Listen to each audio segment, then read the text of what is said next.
Hello, everyone, and welcome to this SANS webcast, Cybersecurity Expertise, Where Should You Begin? Choosing the right starting point based on your prior knowledge.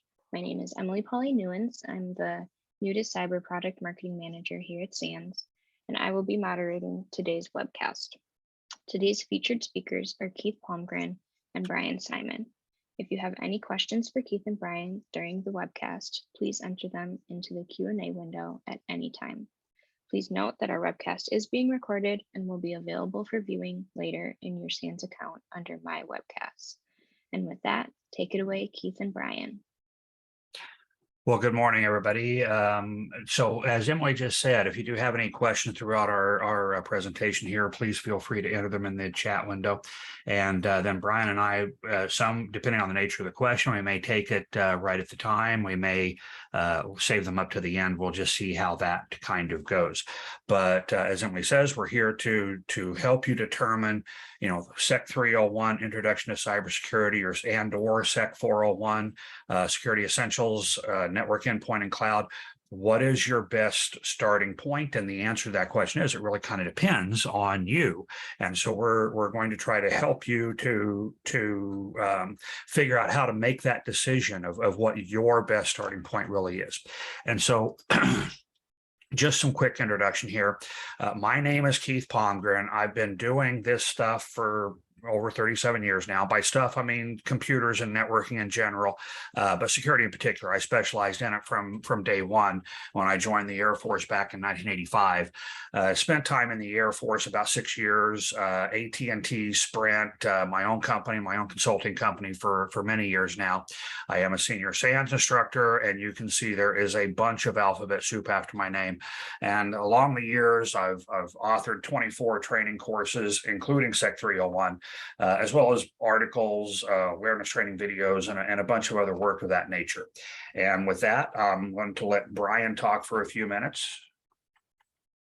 Well, thanks for the introduction, Emily and Keith. My name is Brian Simon, and I'm also a SANS Senior Instructor with the SANS Institute, and have the honor of being the lead author for our SEC 401 class. Just like Keith, I guess many years in both information technology and as well as in cybersecurity concepts, going back to the very early days of cybersecurity itself. I have a bit of an extensive background, many different verticals and industries, from educational to environmental, financial, government, and actually many different sectors in between. Just like Keith said, a little bit of an alphabet soup there, following my name, which is just a way to show that there's some measurement of the expertise and the time and the dedication that we've put into our respective careers. And that's really about what we want to talk about here as well, is how to help everyone fulfill their specific objectives when it comes to learning and career goals and so on. I know that's really important to Keith and myself. Beyond that, I'm a technical editor, author of many different books that you will find in the information security community. And I think really just to highlight it, it kind of goes to the idea that Keith and myself have years of experience, which has led us to this point.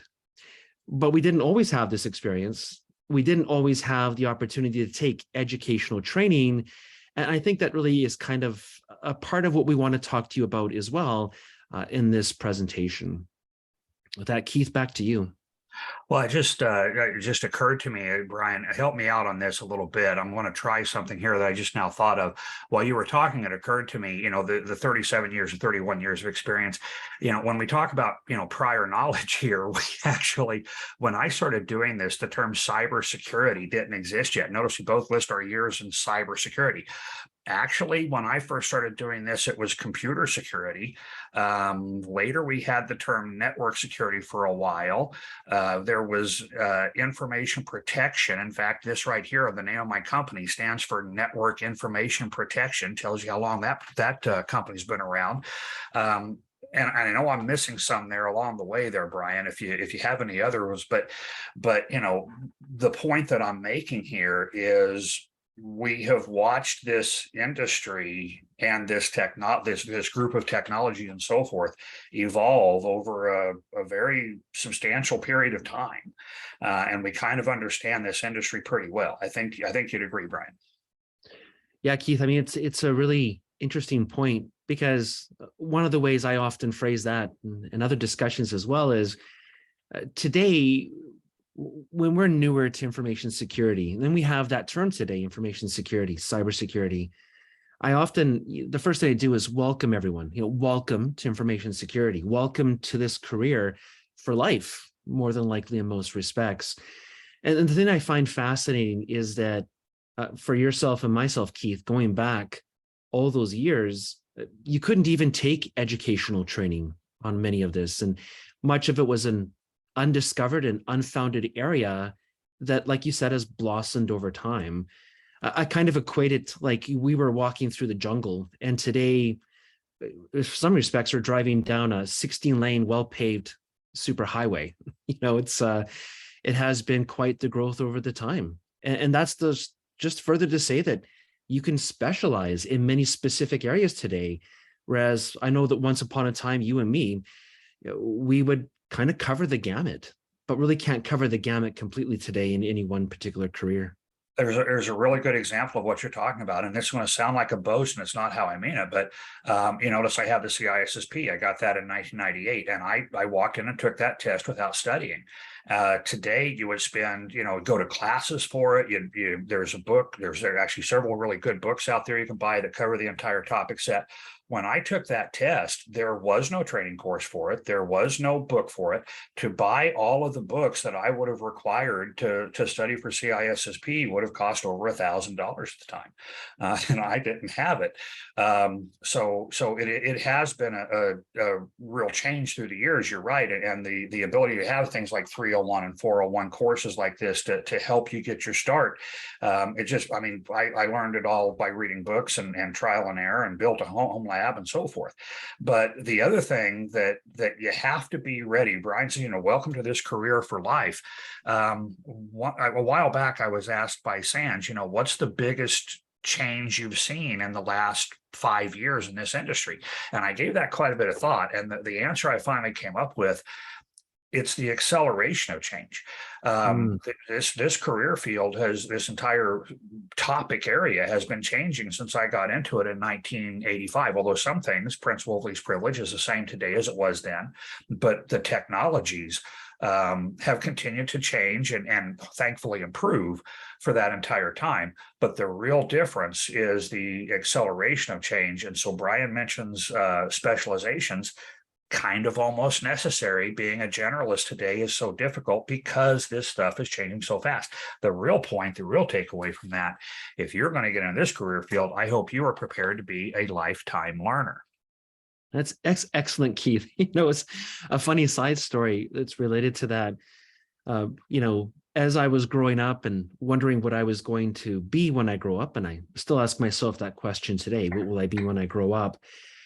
One of the things it's going to sound strange to say it, but as a child, one of the things I actually considered was how much upkeep will be required in my chosen career path.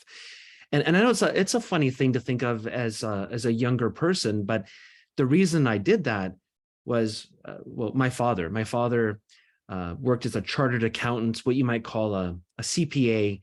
And I saw the years of education. I saw the continual upkeep. I saw his desk at tax time, and just seeing that, it made me wonder about what kind of upkeep I would be subjected to based on career decision. And so I thought, a doctor has a lot of upkeep, a lawyer, a lot of upkeep, a chartered accountant, a lot of upkeep.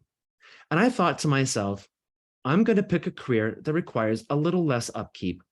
And then I ended up in information technology and cybersecurity, which is the most upkeep I have ever seen. Oh yeah, my brother, an amazing woodworker, complained one time. He said, nothing's changed in my industry in the last 30 years. I said, man, be careful what you wish for. True, right? But yeah, my first chosen career was as a radio DJ, which I figured out very quickly was a great way to become poor. I was not paid very well in that job. But okay, so when we get into talking about Sec 301 and Sec 401, who is it that we see coming into these courses? And the answer is yes, pretty much everybody. We see folks that are brand new to cybersecurity, and I mean literally last week I've had one gentleman in one of my classes literally worked as a plumber and was trying to make a career change. It's just one example. We see a lot of managers and a ton of law enforcement, FBI, NYPD, you name it, and not just the cyber focused law enforcement, because nowadays, even if it's not a quote unquote cyber crime, there is a cyber element there. There's going to be a cell phone. There's going to be a computer there someplace or whatever. And so a lot of non-cyber law enforcement officers have also been attending our training. But this grouping of people here, new managers, law enforcement, as well as others, there's no way to build an all-inclusive slide here. The slide would be unreadable. But they both attend both 301 and 401. Sometimes they start with 401, sometimes they start with 301, but where is the right place? The difference is their prior knowledge. What do they already know when they walk in the door? Yeah, Keith, just on that too, I want to add in, like you said, we could never have an all-inclusive slide of the types of attendees, the students that attend our classes, but new to security doesn't also have to mean new to career. Many times I see today, sort of like what you mentioned with the plumber example, we see people changing careers, moving into an area of information security that could be related to a previous job experience. Like an auditor who was focused on financial auditing, moving over to information security auditing, which is similar but yet different. And then even beyond that, sometimes I see people that have already worked in information security, but because of that specialization, they've been so narrowly focused for 5 or 10 years that they have to circle back to really be able to absorb the enormity of what information security has become as well. And so all of that factors into prior knowledge. So it's just interesting as a concept. Exactly. And I remember one of my 401 students, I don't know if I mentioned this, I also teach 401 from time to time. I've taught it a great deal in the past. But one of my 401 students, she wasn't sure if cybersecurity was going to be a good path for her because her background, she was a forensic accountant and a lawyer. And she was thinking maybe she would start getting into cyber. And she said, do you think there will be a job for me? I said, oh, yes, there will definitely be a job for someone who understands cyber as well as law, as well as forensic accounting. That you're not going to have a problem getting employed. That's like a psychedelic unicorn or something there. I don't know. But, one of the things I'm a very firm believer that perception is reality. And every day before I walk into a classroom, I remind myself that I'm preparing to speak to a room full of experts. Every student in that room is an expert at something, and probably many things, but they may not know the information I'm getting ready to tell them, but that doesn't mean they're unintelligent. They have an expertise somewhere. Every person there knows something about some topic that I don't even know anything about. One of my students actually used the example one time of, a brain surgeon is a highly trained individual, but that doesn't mean they know anything about cybersecurity. And I think it's just a great example. And going back to one of Brian's examples, in my much younger and much trimmer days, for about 4 years, I was a prison guard in the state of Kansas penitentiary system. I was on their SWAT team, et cetera. And being able to bring that physical security for 4 years, I watched, well over 1,000 men who had a vested interest in defeating physical security try very hard to do so. And that's something that I've been able to bring into the cybersecurity realm, and tying the physical aspect into the cyber aspect is an important part of it too. And Brian has background, things that he has done through the years that help him. And so all of this, bring people in from other industries. My whole point here, bringing people in from other industries is strengthening the cybersecurity world in a tremendous way, and in a very good way, I think. Yeah, and just one final point on that, Keith. Completely 100% agree with you. And I think that's actually what makes information security, again, so intriguing and so wonderful, is that it doesn't matter your background can be a massive asset on top of what you bring to the information security community. It just speaks volumes. I love it. Yeah. But, one thing that we're kind of talking about here is this whole prior knowledge thing. What's the right starting point? There's a point that I've been making with some folks on Twitter here lately and so forth.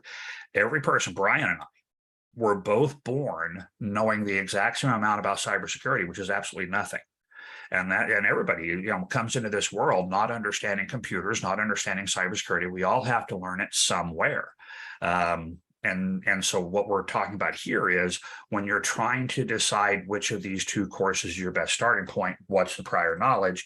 And that's when we start getting into talking about, what is the real difference between the two courses so that we can kind of compare and contrast. And so if you're thinking about coming to you're starting a cybersecurity career and you're thinking about coming to some training, would 301 or 401 or both, how do you want to approach that? And so if you currently sitting here right now listening to my voice, if you have some basic computer skills, you've never been to a formal IT class, about 98% of all SEC 301 attendees have never been to a professional level computer class. What I mean when I say professional level, I don't mean a class on how to use Microsoft Word or Excel or something like that.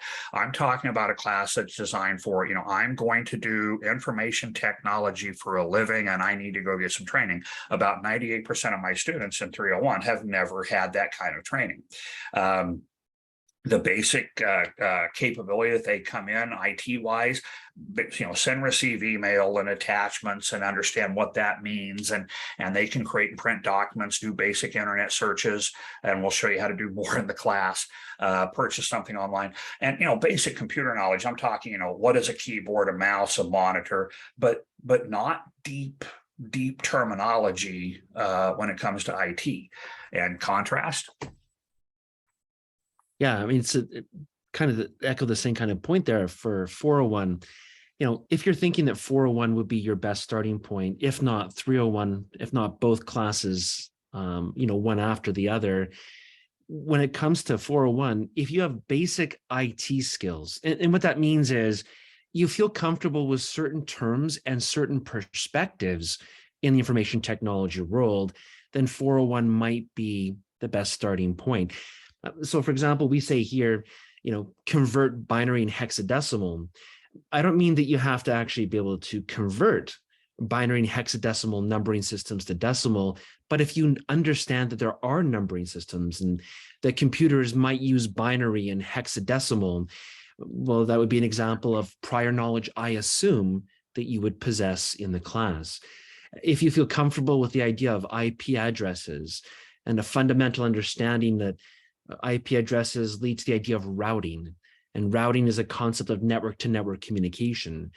If you feel comfortable and understand generic terms like Wi-Fi and 802.11 and Bluetooth, then again, I would assume that those are the prior knowledge for 401.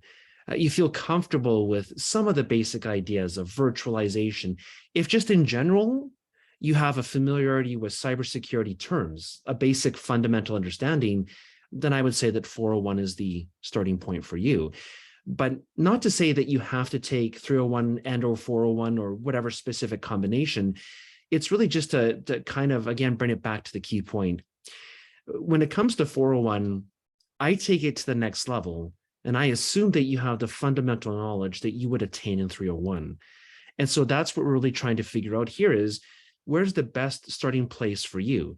Because I will tell you that in both classes, regardless, SANS is well known for almost the idea of drinking from a fire hose. It's a lot of information, it's a lot of overload, and no matter your prior experience, you feel overwhelmed before the end of the week. And so what we're really trying to do is to help you determine what is the best starting place, so you're not playing catch up at the same time as you're being overwhelmed with a bunch of new information. And the point here is it's a perfect place to make the example. Brian mentioned, if you know about binary and hexadecimal, when an instructor is teaching 401, they make the assumption that that is prior knowledge. And so if I'm going along teaching in 401, I might mention binary or hexadecimal, and I will assume everyone in the room knows exactly what I'm talking about. By contrast, in 301, we spend 90 minutes explaining what binary and hexadecimal is and how to convert them, et cetera. We have a lab on doing the conversions, et cetera. And so there's no assumption of prior knowledge there. And I think that's one of the really good areas to really compare and contrast between the two. But, I have taught 401 and to students who were not ready and did not have the level of prior knowledge that the course really kind of demands. And that we get them through, don't get me wrong, but they struggle. It's a lot harder for them. And frankly, I don't know that they walk out with as much as they could if they were really, had the knowledge of the terminology and stuff. I mean, literally, you can sit there and it almost sounds like the instructor is speaking a completely foreign language. And we are, because there is a language of IT. And when we talk about the language of IT, there are a lot of technical terms and acronyms and et cetera. And so when you come to 301, every term that you see here, as well as, what is a hard drive, what is RAM, what is a GUI, there's no way to put all these terms on one slide. There are a lot of them, but on 301, we take the time and we explain every single one of these. We have a slide that explained, actually several slides that explain how network address translation with port address translation works, and how does the dynamic host control protocol work. And we have a whole set of slides on IPsec VPNs, because those two go together, and DNS is diagrammed, and so on. And when you walk into 401, by contrast, Brian, I think you agree, everything on this slide, we assume that you already know those terms. Now, maybe not, how do you configure SSH, but you know that it stands for secure shell and understand what it accomplishes. That's right, Keith. I think specifically your last point really hit the next point I would talk about quite well. You could walk into 401 and I'll talk about HTTPS, Hypertext Transfer Protocol Secure, end-to-end encryption. We think of secure web browsing. And I would start with that that's what HTTPS is meant to represent, end-to-end encryption. And then I take it a lot further, where then we talk about exactly how HTTPS works. And we talk about the fundamental background of cryptography, certificates, identity, and authentication. And even those words themselves, you have to have that prior knowledge, that prior understanding as to what's meant by those words. And 301 takes you through those kinds of definitions and spends time making sure that you have that proper foundation, so that in 401, we can really take it to the next level. Because as Keith said, if you ended up in 401 and you didn't have that prior knowledge quite the same way, we will go above and beyond for every single student to get into the course and to give them the uplift they need. But it's a much better experience. It's a much better takeaway. As Keith says, walking out after day 6, it's a much better takeaway if you've been able to build upon that solid foundation that you walked into the door already possessing. As like I said, it's those terms, but then we're going to take it to the next level. We crank that dial to 11 all the way, right from day one. Absolutely. And I think one of the best comparisons between the two courses comes when you look at slide count, how many slides we cover each day. 301 is going to average around 95 slides a day, where 401 averages about 185. And 401 is also 2 hours longer each day. It runs from 9 a.m. to 7 p.m., where 301 is 9 to 5. But when you look at that difference, 95 slides versus 185, on the surface, you're like, oh, well, 401's giving me a whole lot more. And it kind of is. But 301 is slowing us down. You're still drinking from a fire hose. Do not misunderstand. We still cover a lot of material as we're about to talk, but we take the time, and every term that you see on this slide right here, we not only explain what it is, we have a diagram that shows what it accomplishes and so forth, and we take the time to explain them. Whereas, like Brian says, HTTPS, instead of stopping and explaining what it means and how it works, etc., the assumption is just there that you already know. And so a very distinct difference between the two approaches. Neither one wrong. It depends on what you're ready for. That's right, Keith. And it's, again, just like you said, you can look at slide count just based on the number of slides, but that never tells the whole story. You average 95 slides because you're spending a lot of time on specific slides, whereas, we're going through multiple slides in that period of time because we are building step by step on the foundation that you put down so well in 301. That's exactly what it is. Exactly. And so, if you're ready for the 401, it's an outstanding course. As I say, I've taught it many times. If you're not, 301, if you don't know these terms and you walk into 401, you're going to struggle. In 301, you'll find out what they mean. And I would just say that if you weren't sure, then 301 is absolutely the answer. And it's another outstanding class that's going to make sure you have that foundation that can serve you so well. Even if you don't end up taking 401 in the perspective of you take a single class and you need that foundation, 301 is definitely an exceptional class. And so when we start looking at some of the information covered in the two, so with 301, we'll walk through some of the main topic areas, then the lecture topics, and then we'll do the same for 401. Obviously Brian will do that. But with 301, you're going to learn about cybersecurity management with things like the core principles, such as the principle of least privilege, risk management, policies versus procedures, etc. We get into authentication, authorization, accountability. What do those terms mean? We do spend some significant time on authentication and teach passwords in a way that you probably have not seen it taught before, and give a lab where you're actually able to take away not only a tool for the office, but also something that you can use at home and show to family members and so forth. Computer function and networking, that's where we get into what is this binary and hexadecimal, and what's the hard drive, and what's the RAM, and all of that kind of stuff, and then basics of networking. And then finally, on to the third day, we spend an entire day on cryptography, and what we have done, and that covers our first 3 days, and we lay a foundation that then we spend 2 days building on. And as an example, when we get into wireless, and I tell you that data moves from a laptop to a wireless access point, we don't have to stop and tell you how that happens, because you learned how that happens on networking day. And when I tell you how it's encrypted, I don't have to stop and tell you what it means, because we learned that on cryptography day. And we just build on that knowledge through the through the week. But so we go through wireless, mobile devices like phones and tablets and so on, Internet of Things, and the gross lack of security in the Internet of Things. Spend some time on some of the common attacks, all of them diagrammed so that they're easy to understand. Malware, and then spend quite a bit of time on cybersecurity technology. You actually, on the final lab of the week, that we'll talk about labs in a minute, but you're going to build a firewall. And so, firewalls and IDS and IPS, active defense, the list goes on. It's actually a really big module. Browser security, and then system security with virtualization, cloud backup, patching. It is a pretty full week, and I will go ahead and tell you right now that a lot of my students are very challenged. This right here encompasses day 2.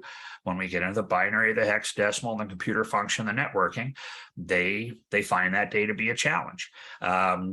But they find the rest of the week to be a challenge, to be honest. But that kind of summarizes the lecture topics of 301, and I'll let Brian go through the topics in 401. Well, thanks, Keith. And one of the things I love here just about this slide is it kind of shows that whole perspective of the assumed knowledge, the assumed foundation that I put into my attendees when it comes to the topics of 401. Because what we see on the left-hand side, with 301, we see those foundations being well established. And then on the right-hand side, we see, once again, the building on that foundation and taking it to an even more applied approach. And I think that's just, again, that beautiful distinction in prior knowledge. I need to be able to move that needle to the next level, and to have to try and play catch up with your own foundational knowledge, it just makes it a little bit more difficult. Once again, we get you through it, but it just makes it a better experience with that previous knowledge. So an example on that, we see that in 301, there's the discussion around computer functions and networking. And I immediately take that foundation and start off the entire conversation with defensible network architecture. We spend time talking about how adversaries abuse our own network against us, and understanding communication flow and how adversaries move becomes intrinsic to the next level of modern cyber defense against the modern adversary. That foundational knowledge just helps bring that picture even more to life. And it even then allows us to dive into things like packet analysis, where if the adversaries are on the network, if adversaries use our network to achieve their long-term goals, then by capturing and analyzing that traffic, we can see what they're doing. And no matter how much they hide, the one place they cannot hide is the network, meaning that they have to be on the network to achieve their long-term goals. And then it's the same idea, taking that and moving it into wireless at a different level, where for wireless, we can discuss the different types of wireless. We can talk about, as it relates to IoT devices, different wireless communication methodologies, how certain technologies have been around for decades, and that means that they don't have intrinsic security built in. Talking about how we've moved to a wireless first world and continue to do so, and what does that mean when we leave a wired network behind? Same idea, moving that into, well, cloud. Having an intrinsic fundamental understanding of networking is absolutely important when it comes to talking about cloud. And having Keith walk you through what cloud is allows us then to focus more specifically on different types of cloud architecture, different providers, different security goals that need to be achieved. We can talk about the different domains of security that have to be met, where many of them are the same and yet slightly different when it comes to cloud. Continuing on, it's important that we understand cryptography, and then we can take that cryptography further. One of the things that is still a major problem today, and more than likely will continue, is that just a lack of proper understanding of cryptographic capability, technologies, the foundations of crypto systems. Not knowing that foundation only leads to the application of cryptography in an improper way. It's not uncommon to hear of data breaches where the database was encrypted and yet the data was stolen in an unencrypted form, more than likely meaning that key protection was improperly applied. And again, having that foundational knowledge of cryptography and really what it means and the key semantical differences in the different types of systems, Keith gives you all of that. And that allows me to really then move it beyond to that next level of what you do and how you apply these concepts. Some of the content we discuss, some students would say is a bit of a refresher on the idea that we quickly bring the term back up, but we don't sit on the term.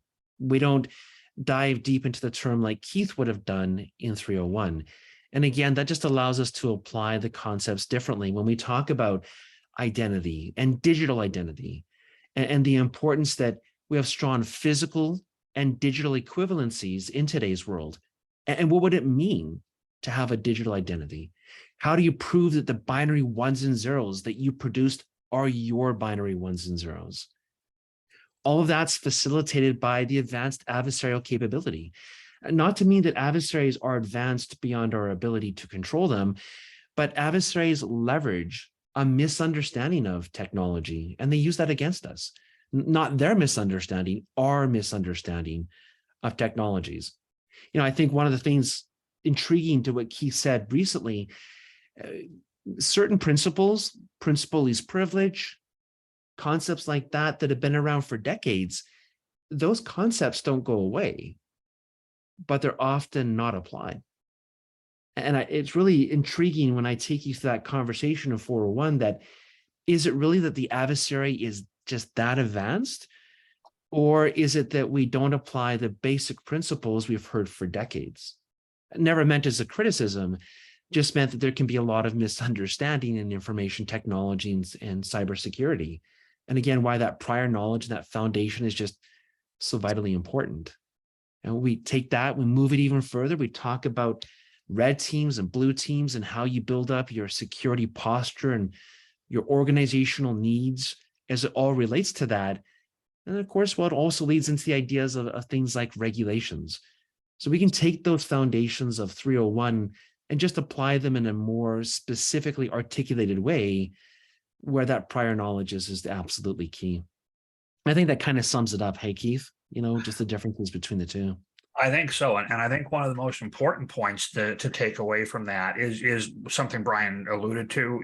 Yes, there are some repeat topics here. For example, you see cloud here in 301, you see cloud here in 401, but the coverage of those two in the two courses is dramatically different. On cloud, I'd have to go look, it's 5 or maybe 6 slides that just discuss cloud in a fairly generic way.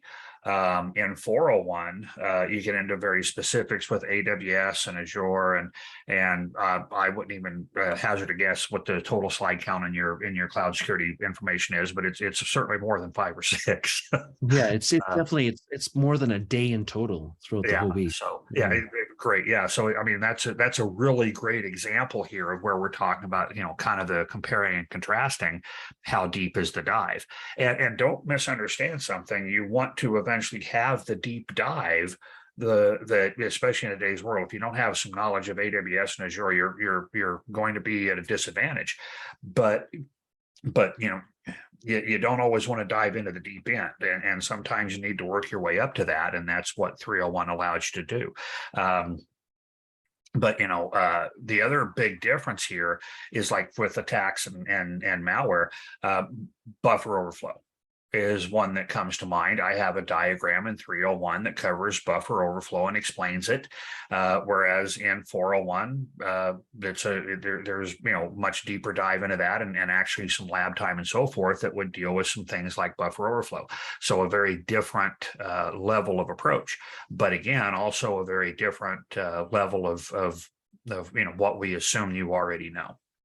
I guess I think too, Keith, on that is, your swimming analogy is perfect. We don't want you to throw you into the deep end when you don't know how to swim. And 301 is going to teach you how to swim before we put you in the deep end. Right. And 401 assumes you already know how, or at least know how to tread water. Exactly.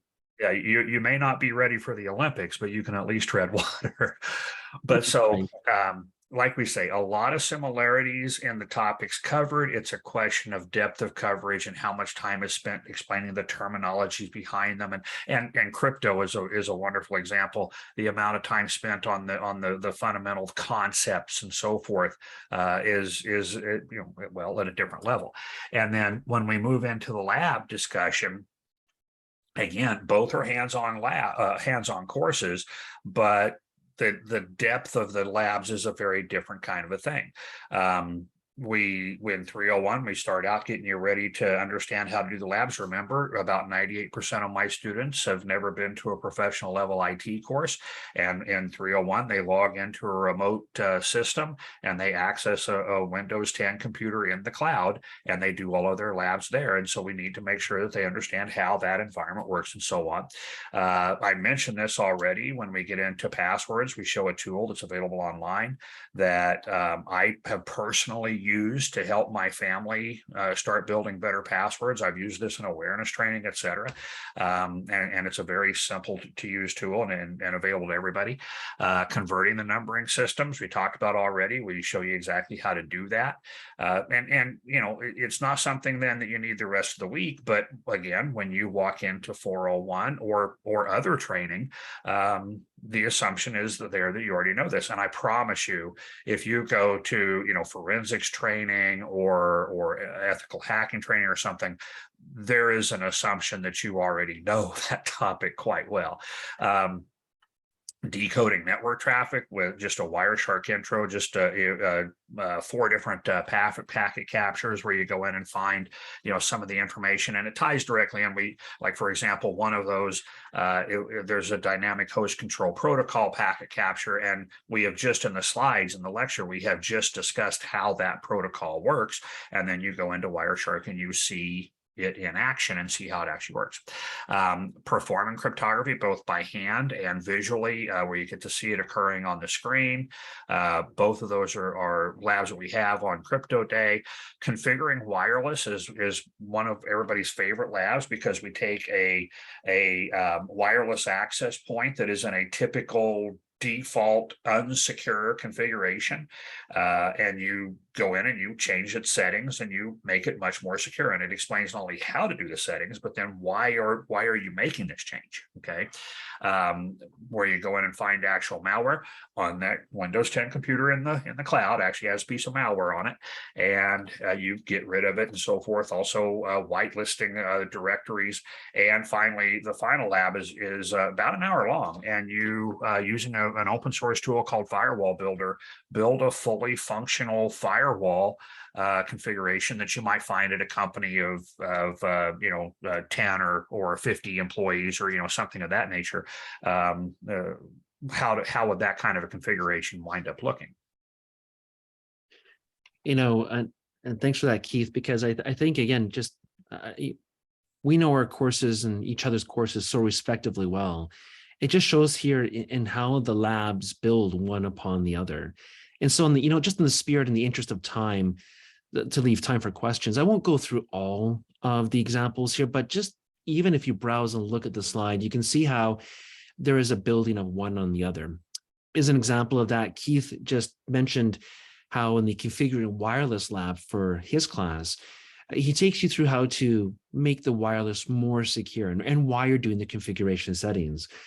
In 401, we actually have a packet capture, rather 2 packet captures from 2 different wireless networks where they're secured, so to speak, but then we attack them.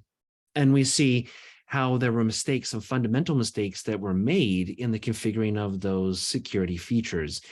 And for me, I think that it's just wonderful how we can build upon each other's ideas and courseware and content and labs, just to make sure that everyone attending has that best experience, whether it's 301, then 401, or whether it's 401. I love seeing slides like this. It just makes me happy, because I know that, Keith, for both of us, our goal is to help meet that SANS promise, where the SANS promise is that what you learn is immediately applicable upon return to work. And we want you to return to work in the best position possible. It all comes down to that prior knowledge that's assumed in 401 versus 301. And on this slide, we have another excellent example of the comparison. You see Wireshark in 301 and you see Wireshark in 401, but it's a difference in level of depth. In the 301, Wireshark, if you're not familiar, is, well, Brian, if you disagree, say so, but it's probably the single most commonly used tool in the IT world, and in part because it's free, but also because it is amazingly powerful. I once wrote and taught a 5-day Wireshark course, and we barely scratched the surface of all it could do.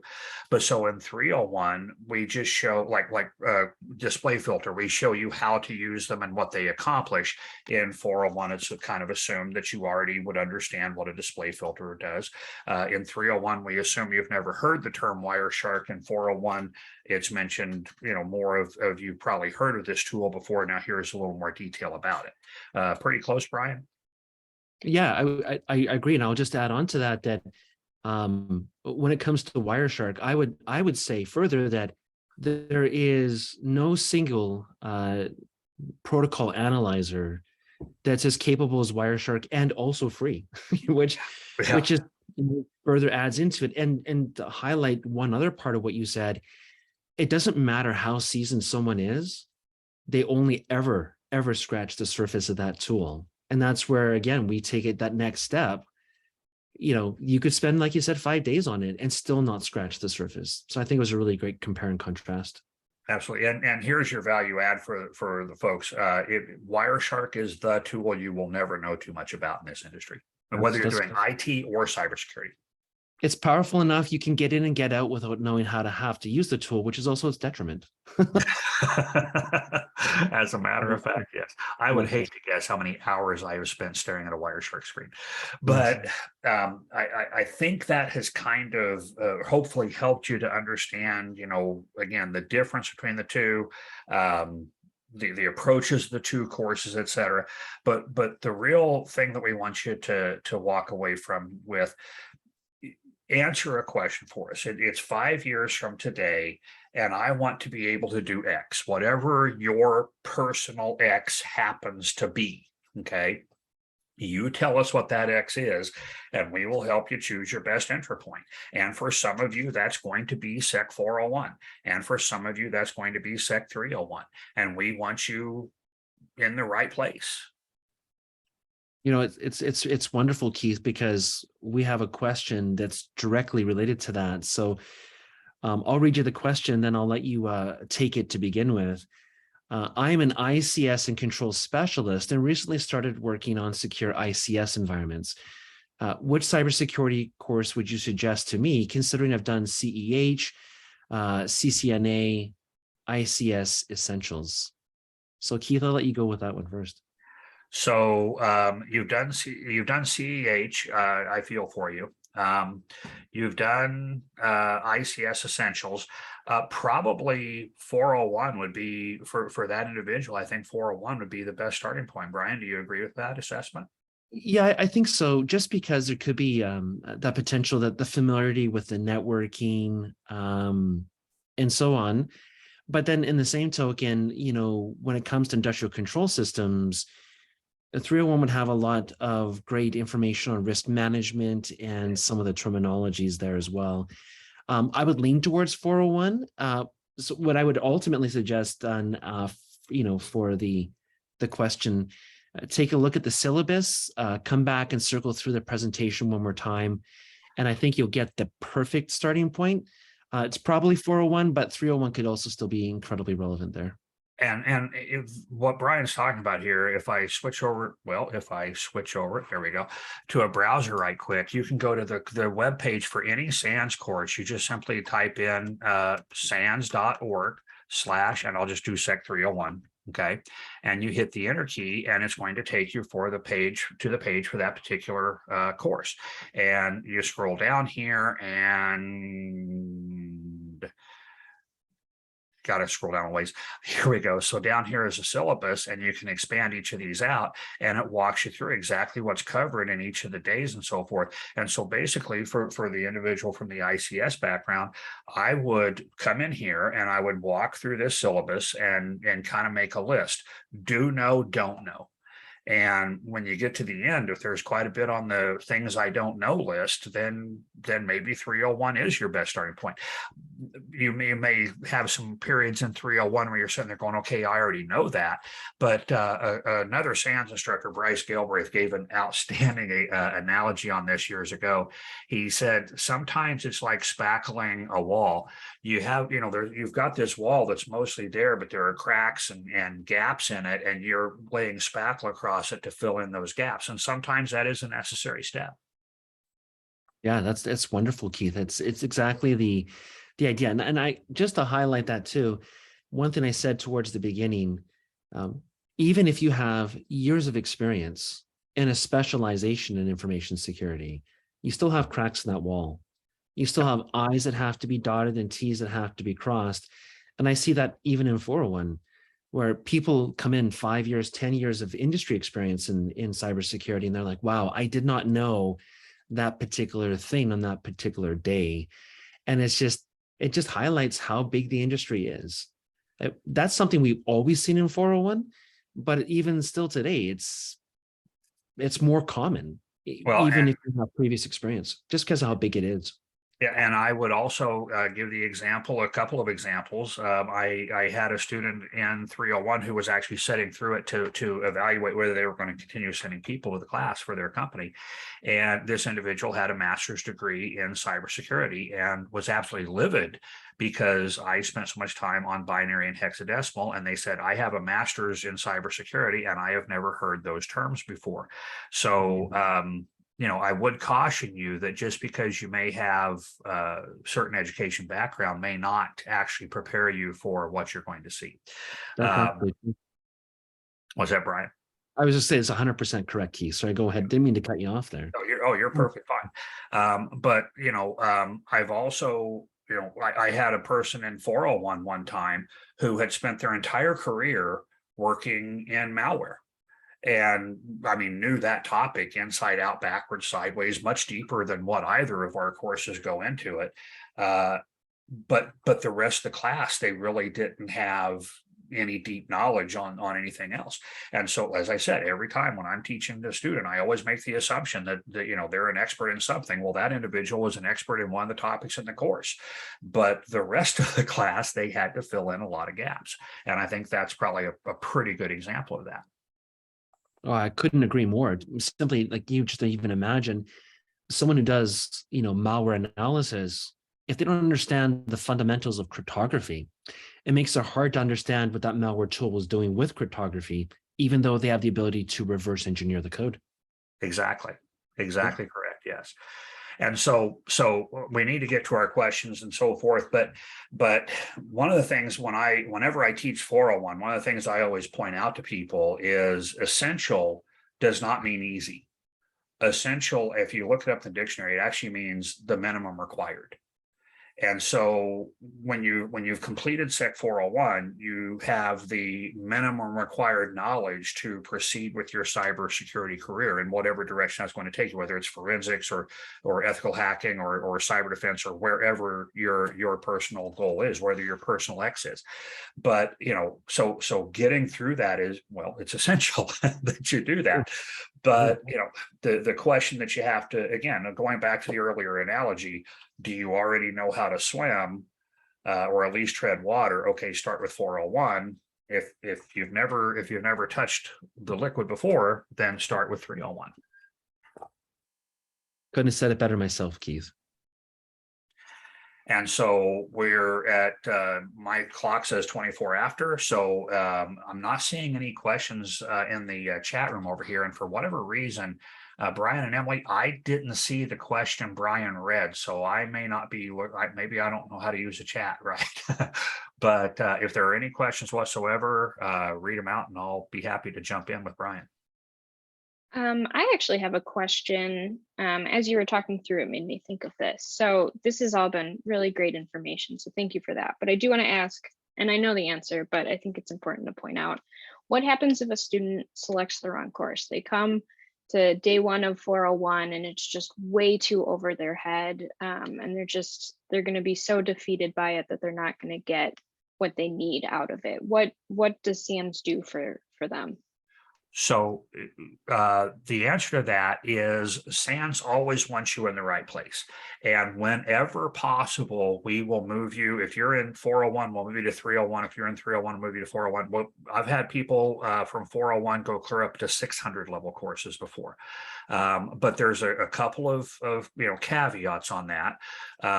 First off, your employer or whoever paid for the class basically has to agree with this. And we've had some situations where someone wanted to move from course A to course B, and their employer said, no, you stay where you are. And that's out of our control at that point.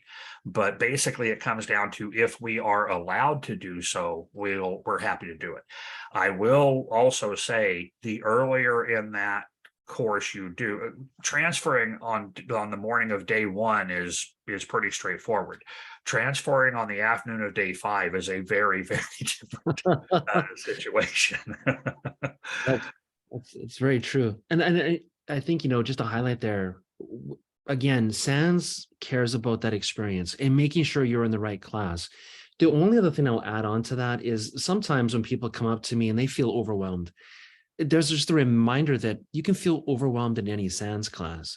Yep. And sometimes I tell people, hang out for a little longer, take a look at the rest of the material.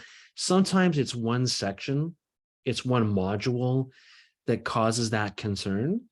But again, your instructor will talk you through and help you figure out what's the best for you. And we will absolutely do that every single time, because I could take the opposite approach. If a student feels underwhelmed, that doesn't mean that they're underwhelmed for the whole class. It could be one particular area. So they're in 301, there's a topic they feel comfortable with, but all the other topics they may not be as comfortable or familiar with. So it does go in both directions that way too. Just go back to the example from a few minutes ago. I had the guy in 401 that has spent his whole career in malware. Well, if it just so happened that malware was the first module, he would probably be thinking, Exactly. we already know everything here. Exactly. But yeah, I think it's just a simple example of that. But yeah, we want you where you need to be, because whether you're whatever course it is at SANS, I don't care whether it's 301 all the way up to 760. The goal for all of us is at the end of the week, you leave that class understanding the information, the knowledge, the skills, because the SANS promise says you will be able to apply the knowledge and skills that you learn in SANS training on your first day back at work. And we want that to be true for you. And so every instructor at SANS, I cannot give an exception. Every one of us will always work with you on that. Again, sometimes our hands are tied. The people on your end have to agree as well.